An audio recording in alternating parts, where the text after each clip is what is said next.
Bismillahirrahmanirrahim. Assalamualaikum warahmatullahi wabarakatuh. Hamdan, syukurillah, salatan, wassalaman ala rasulillah, amma ba'du. Yang saya hormati Ustadz Andrian MSI selaku guru sejarah kebudayaan Islam kelas 4. Jadi langsung saja di sini saya akan menjelaskan tentang sejarah Sayyidah Maimunah radhiyallahu anha selaku istri Nabi Muhammad SAW yang terakhir. Nama asli beliau adalah Barrah binti Al-Harith bin Hazm bin Bujair bin Hazm bin Rabi'ah bin Abdullah bin Hilal bin Amir bin Sa'sa'ah. Beliau berasal dari Bani Hilal. Ibunya bernama Hindun binti Aus bin Zubair bin Harith bin Hamathah bin Jarsi. Di dalam keluarganya, ia termasuk dalam 3 bersaudara yang telah memeluk agama Islam, yakni Asma dan Fadl, atau lebih sering kita kenal itu Lubabah bin Al-Harith, binti Al-Harith. Beliau lahir pada tahun ke-6 sebelum masa kenabian. Jadi, ia sangat mengetahui saat-saat orang-orang melakukan hijrah. Ia banyak terpengaruh oleh peristiwa hijrah tersebut. Dan ia juga dipengaruhi oleh kakaknya yang bernama Fadl, yang mana ia telah memeluk agama Islam terlebih dahulu. Namun setelah memeluk agama Islam, ia masih menyembunyikan keislamannya tersebut karena ia merasa bahwa lingkungannya tersebut belum mendukung. Tentang suaminya banyak yang meriwayatkan bahwa dulu ia pernah menikah dengan Abu Raham bin Abdul Uzza, mana ini adalah anak dari Abu Lahab, seorang musyrik yang mati dalam keadaan syirik. Jadi setelah ia meninggal oleh suaminya, ia menjadi janda pada usia 26 tahun. Setelah meninggal suaminya, dengan leluasa Maimunah menyatakan keimanannya dan kecintaannya kepada Rasulullah SAW. Bahkan ia menyerahkan dirinya kepada Rasulullah SAW untuk dinikahi. Maimunah tinggal bersama saudara perempuannya yakni Fadl, istri Al-Abbas bin Abdul Muthalib, yakni paman Rasulullah SAW.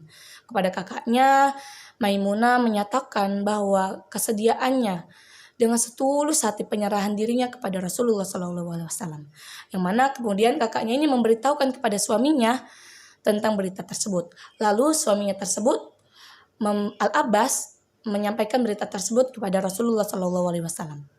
Tak berapa lama kemudian Rasulullah SAW mengutus salah seorang untuk menyampaikan kepada Al-Abbas bahwa kesediaan beliau untuk meminang Maimunah. Betapa bahagianya perasaan Maimunah saat itu bahwa mengetahui Rasulullah SAW bersedia untuk menikahinya.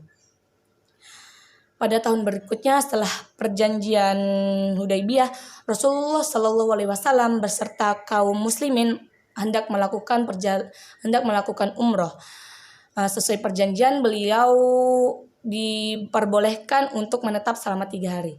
Namun orang-orang Quraisy menolak permintaan Nabi tersebut untuk tinggal lebih dari 3 hari. Nah, kesempatan tersebut dipergunakan oleh Rasulullah SAW untuk melaksanakan pernikahan beliau dengan Maimunah. Pernikahan itu dilakukan pada tahun ke-7 Hijriah dengan mahar 500 dirham. Setelah melakukan pernikahan tersebut, Rasulullah beserta kaum muslimin pergi meninggalkan Mekah.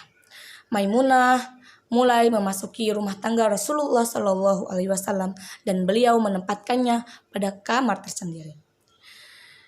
Maimunah memperlakukan istri-istri beliau dengan sangat baik dan menghormatinya dengan sepenuh hati dengan tujuan untuk mendapatkan kerelaan hati Nabi Muhammad SAW.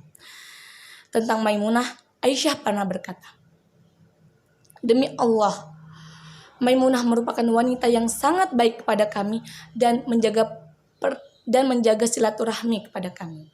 Tali silaturahmi kepada kami." Sayyidah Maimunah itu dikenal dengan kezuhudannya kepada dunia, ketakwaannya, dan sikapnya yang selalu ingin dekat kepada Allah Subhanahu wa taala dalam mencari ridhonya.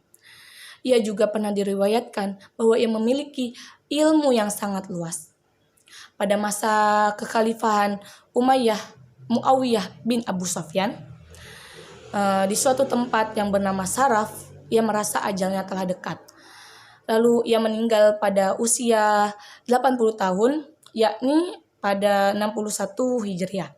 Ia dimakamkan di daerah tersebut sesuai dengan wasiatnya kepada yang ia sampaikan. Maimunah telah meriwayatkan sekitar 76 hadis dari Nabi Muhammad SAW, yang mana beberapa hadis yang diriwayatkan itu telah ditakhrij dalam kitab hadis Bukhari Muslim sebanyak 13 hadis. 7 hadis sama-sama disepakati oleh 2 imam muttafaqun alaih. 1 hadis ditulis oleh